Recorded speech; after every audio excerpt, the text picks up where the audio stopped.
předem chci říct, že toto video nemá nikoho urazit, díky moc. CS dneska to bude reakce, haha, pokud na to nemáš koule, tak na to nekoukej.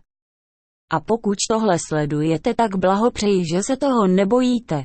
Dneska to bude reakce na týpka, který dělá jakoby parkour, ale přitom to neumí, haha, to bude prdel. A předem chci říct, že toto je inspirace od ostatních kanálů, hlavně ty hlavní budou v popisku.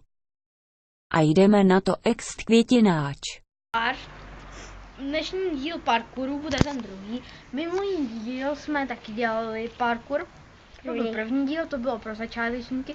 Ty vole, tak teď chci vidět to pokročilé, ale ty, jak to tak vypadá, žádný pokročený nejsi. Dneska jsem tu s Patrikem Tomanicou, který Čau. kameruje.